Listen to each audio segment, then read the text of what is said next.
Hello, my name is LaShawn. I support moms who are empty nesters who may be navigating parental estrangement. I do so by prioritizing your accountability, your healing, your self-care, and a commitment to lifelong learning. Today's discussion, I want to give a disclaimer because it can be very upsetting and can cause people who have had experiences with this to be a little upset by it, right? And so it's regarding parental alienation. The actual title, as you can see, Parental Estrangement, how parental alienation can lead to parental estrangement. I want to say that what you get here, the information you get here, is not, from someone who is a mental health professional. It's not from any, research or anything. I can share research here with you, but I'm sharing lots of personal experiences, and I say that when I share it. And I'm sharing experiences of persons who I've engaged with about parental estrangement, okay? And also being an outside observer of parental estrangement and parental alienation as well, okay, to it occurring within my family. With that said, this is a very heavy discussion topic, and I did a lot of preparation mentally, emotionally for this discussion. And so I want to start off by discussing how parental alienation in terms of a divorce can happen, right? And as I say a lot, I'm creating a brave space for parents who maybe didn't know the harm they were causing, right? I am not advocating for harm that continues and for parents that continue to cause harm and don't want accountability. That's not what this space is about, okay? It's informational, of course, but it's also meant to raise awareness for a family dynamic that is very painful, and it's destroying families, okay? So back to what I was saying. Divorce is one way that parental alienation can become part of a family story. A spouse or partner who wasn't ready for a dissolution or dissolving of a relationship can potentially alienate their child from the non-custodial parent, right? And when I discuss this, I want to not leave out a very active tool that is used by parents who cause parental alienation, and that is our court systems. Okay, that can be a discussion that can go for months. Okay, we won't get that far into it today. But just know that the court system has played a very large role, a very huge role in parental alienation. And we see it often for dads and for moms. But just wanted to make that note clear. So back to parents in this situation.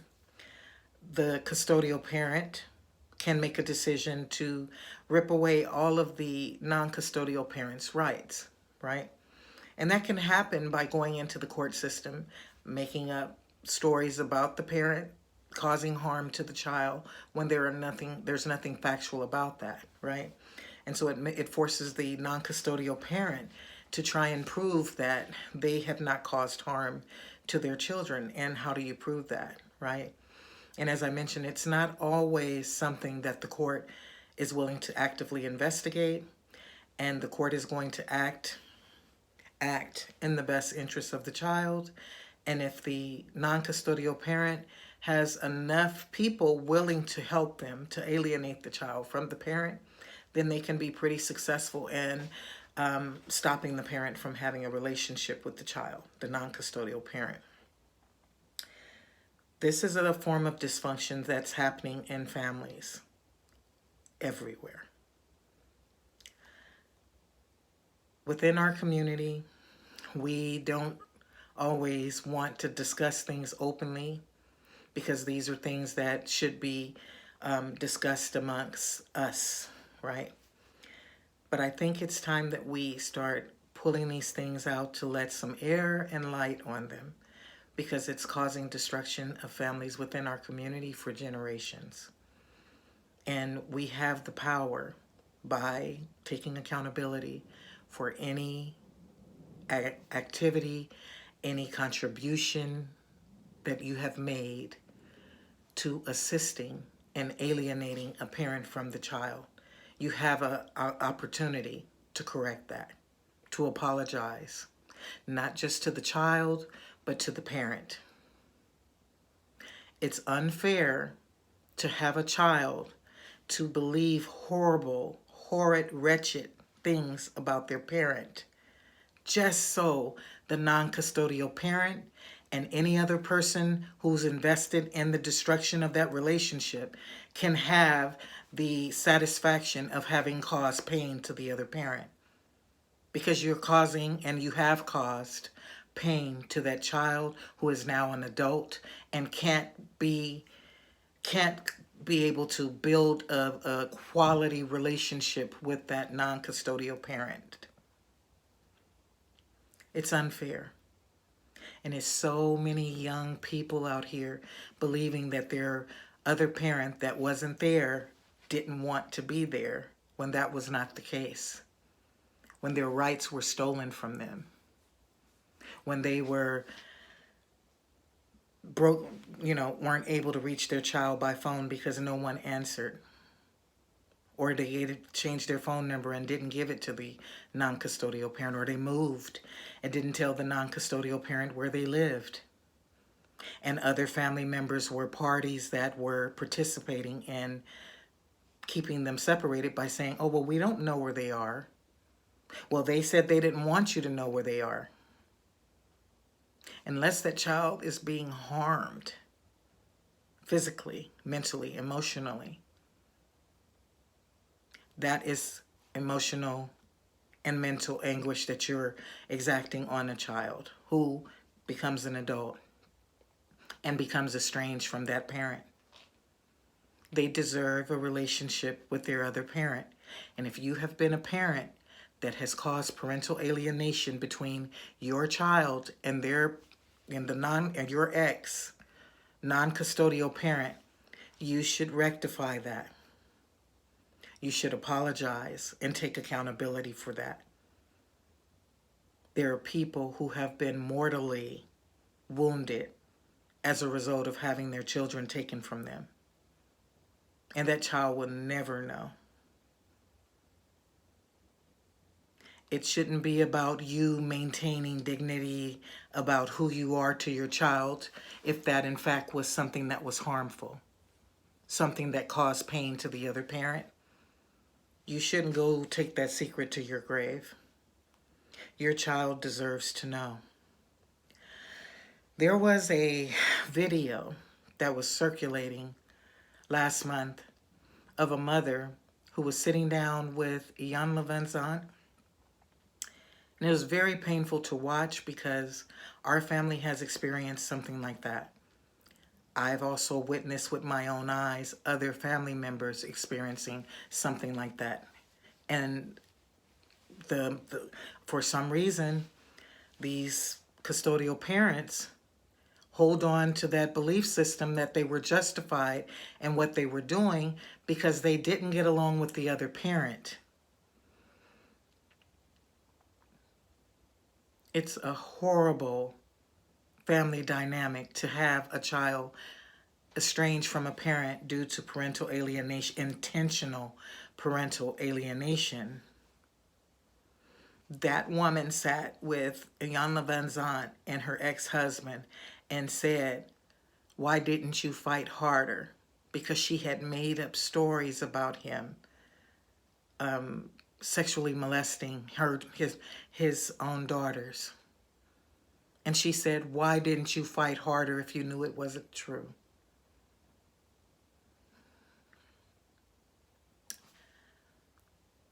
That's a level of dysfunction that your children don't deserve. If that is a person who you were, you deserve, your child, your adult child, deserves to know the truth. You deserve to come clean about what has happened. There's no way you get to heal without addressing your accountability in the breakdown of the relationship between that child and their parent. It's unfair. And if you are looking to be the best version of yourself, if you're looking to wake up to the woman that you desire to be in all her glory, and you expect to heal, you cannot heal what has not been addressed. And I'm not sure if there is a conscience behind it or not. I can't make that call. But that's something that you would know. Only you can make that change. Only you can change and make right what has been done. Do you risk parental alienation yourself? More than likely. But it's only fair that you give your adult child an opportunity to repair the relationship with their parent that wasn't allowed to be a part of their life. And hopefully that parent is willing to be actively available to repair the relationship with their adult child. What people don't talk about is how these scheming and deteriorating of relationships between a parent and child, how they start to wear and tear on the non-custodial parent, and how that erases or demeans or diminishes the respect that adult child has for their parent, and therefore they don't speak in a way where their parent can feel an amount of having a relationship with them. Okay? That parent may feel burned out from trying and not wanting to go forward anymore. This is part of, that's my neighbor's music coming on. My dog is probably going to start up soon.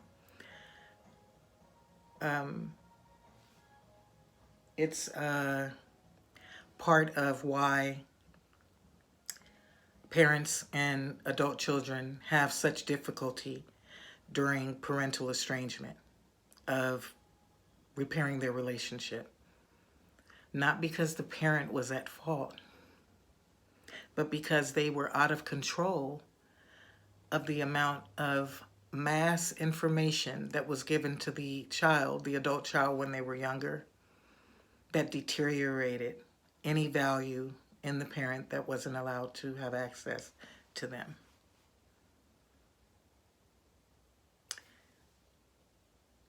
I have to go back to my list. Conflict with another family member is my next bullet point. Conflict with another family member, like an aunt and the mother of the child, and the breakdown of the relationship between the aunt and the mother. It can present an opportunity for the person a parent is having conflict with to use it as a weapon against the parent without regard. Parental alienation doesn't just happen by parents. It can happen by grandparents. It can happen by other family members who may be close to the child, right? And that child could go through a very difficult puberty or adolescence, right? And as is normal, parents and children can come into conflict during their adolescent years. It's not always the case, but it can happen. The child is struggling to find their own identity, their own autonomy. They're struggling to have more freedom from the parent, and the parent may be of the belief system that the child isn't ready for more responsibility or freedom. And so there may be a power struggle. That parent can have a family member or a friend who can create conflict between the parent and the child. Oh, your parent is being too strict. Oh, your parent is doing this. Your parent is doing that. And maybe the parent is being strict. What if that person, instead of breaking down the relationship between the parent and child, instead brought the family together in a meeting and saw a way in which they could be of support to help bring the family together, right? Using conflict between you and another individual and using their child's relationship with them as a weapon against them, that's harmful. It creates division within families. You should want to see a family thriving and happy, not broken up and broken down and divided. There is so much that a healthy parent, adult child, and parent relationship can have. It can flourish. Parents, we can learn from our adult children, right? There are things perspectives that they can have with life and events that maybe we never would have considered. Those are very valuable and necessary relationships. Some of them are being destroyed because people are using them as weapons because they have their own agenda. If that is the person that you've been, you owe it to that adult child to repair that relationship. You owe it to them to tell them the truth. When we talk about healing and accountability, which are two of the 4 pillars in the Matriarch Code, 1 being accountability, 2 being healing, 3 being self-care, and 4 being commitment to lifelong learning. When you say you want to heal, you don't get to skip to the healing point before you address the accountability point, because the accountability point is where the work is. So if you're not doing the actual work on what you need to address, then you're not actually healing what's needing to be healed. It's surface. It doesn't go deeper. It doesn't truly address what's happened. And so you don't thoroughly get to heal. Having caused pain in other family members' lives intentionally is wrong. It's intentional harm. And that adult child deserves to know the truth. That parent deserves an opportunity to have a relationship with that child. And they definitely deserve an apology. As I mentioned before, a lot of times these parents who were not able to have a relationship with their child, they get burned out. Sometimes, as I mentioned also earlier on in this discussion, it's a mortal wound. This is a reality. This isn't something we should be taking lightly. That's why when I talk about parental estrangement with the passion that I do, I'm confused as to why people don't understand how important that is. Yes, people can say, well, if a child is doing something horrible to the parent and causing them harm and manipulating them and, not having a healthy relationship with the parent, then parental estrangement should be the solution. And that's true. I'm not talking about that. I'm talking about relationships where parents and children really desire to have a relationship with one another, but don't know how. Don't know how to move past the pain that was caused and pain that was received. That's what I'm talking about. I'm not talking about instances where there is direct intentional harm being done still, either by the parent towards the adult child or from the adult child towards the parent, which I'll be having in another discussion, how parental estrangement can be the choice of the parent. But what I'm talking about today is when you've been a part of the breakdown in a relationship between a child and a parent, and that child is now an adult, and they are struggling because of the absence of that parent, you owe them an explanation as to why you thought it was in their best interest for you to cause a rift between them and their parent. It's only fair. And you don't get to heal until you address the things that you've caused harm with and that you've inflicted harm with. My third bullet point is bitter friends helping the custodial parent to weave stories together to convince the child of horrible things about their parent and to create a wedge between the parent and child. I think the worst betrayal is by people we know and love. When you are in a child's life and you intentionally uphold the lies and deceit and harm that is being caused to them by their parent, that is intentional harm. And that's a horrible thing to do. That child deserves to know the truth. They didn't deserve to have their relationship destroyed with their parent. That parent deserves an opportunity to be to that child what they couldn't be. And that doesn't mean they get to try and go back and make up the lost time that you stole from them. They have to start now getting to know that adult child as an adult. There are missed things that they never get back. You can't get back the giggles and smiles from elementary school. The looking down into the audience to see the face of both your parents. The walking across the stage. The Mother's and Father's Day time. The birthday times. The first time they got a date. The first time they got married. The other parent deserves that as well. And to take that away,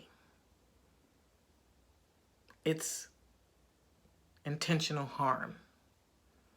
And that child deserves to know the truth.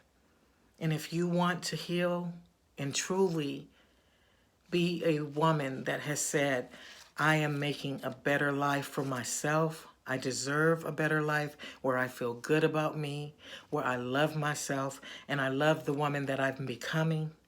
You must address the ways in which you've caused harm to your own child. My fourth bullet point was creating conflict between blended families due to unhealed trauma or a history of family dysfunction. Whew, I try to keep these to 30 minutes. I'm at the 23-minute mark, so I'm going to try and get this down and condensed for the full 30 minutes. Hopefully I'll make it. Blended families have a lot already on their plate.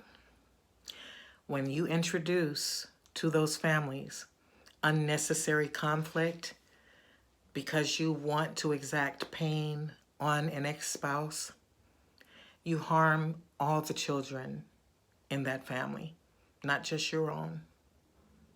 You rob those children of the opportunity to build a relationship with one another. Blended families are already difficult. And having everyone feel that they are a priority to the parents takes a good deal of work, takes a great deal of investment Takes a good deal investment of learning and researching and applying what you learn to each individual child according to their needs. Being a step parent is very difficult work because you want a child to learn that you are there. You are their other bonus parent. You're not there to take the place of their biological parent, but that you are there and invested in the care for them and the love for them and their wellness and well-being. To have that destroyed by a parent who's angry because they are no longer married to the non-custodial parent, or because the relationship didn't go the way they intended, and to have the child to be used as a weapon has far-reaching consequences. Consequences at the time because you were angry and in a state of revenge you didn't consider. These babies grow up to become adults. And that void that was created by breaking down the relationship between them and their parent, that void creates other problems in their lives. No, I'm not saying that parents are responsible for bad decisions that their adult children make, but I will say that it causes wounds that develop and create personalities within children that they may never recover from. That they may have almost a good portion of their lifetime working on to change. This message can reach the heart and ears and mind of parents who may be in the middle of this right now, that may be causing harm right now. It can also reach the heart and minds of parents who may be trying to heal the relationship between them and their child. Because sometimes that child actually goes and meets with the other parent who's willing to tell them the truth.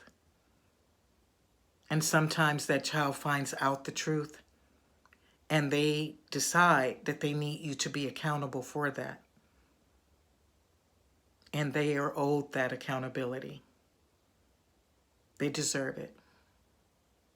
You don't get to heal and address who and how you have caused harm without accountability first. You owe that to your adult child. They deserve it.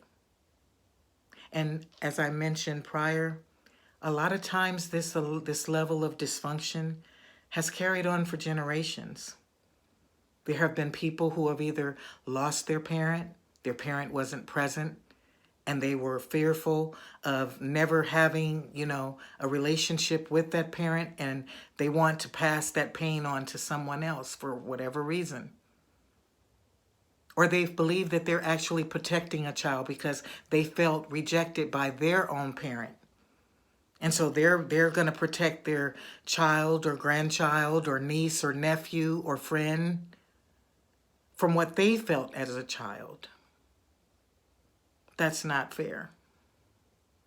Because that parent, that's their parent, that adult child's parent now, maybe they weren't who your parent was to you. Maybe they actively wanted to be involved in their child's life. Maybe they wanted a relationship and worked hard at one and were robbed of having a relationship with that child. As I discuss parental estrangement and how parents, I'm going to go a little bit over, I see, and how parents are going to repair the relationship with their adult children, this isn't just for the parent who is experiencing the parental estrangement, because sometimes it's to no fault of their own.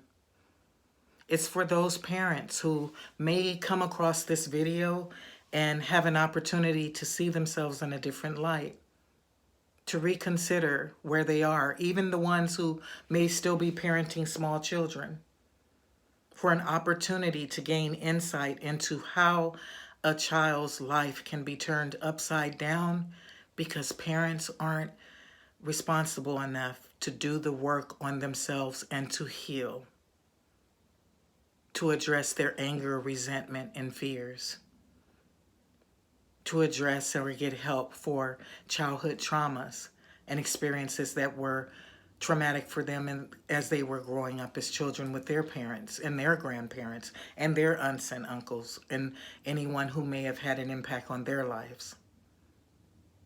We have an opportunity to stop the bleeding in the current generation. And maybe if we don't have that opportunity, the next generation, we can help them to heal so that their children don't have to have this as their story. That can be your legacy, that you left behind healing, that you made it possible for your grandchildren or your great-grandchildren to have a different life, a different family outcome. I hope that I'm here long enough to see my grandchildren's children, to know that we stopped the dysfunction, that it was addressed. And I want that for you and your family. Thank you for coming in if you stayed to this time, especially with so many interruptions earlier. I appreciate you. From my heart to yours, I hope and wish for your healing. I hope and wish for your accountability so that there's no barriers to your healing and there's no barriers to the relationships you're building and repairing, including the one with yourself. Bye for now.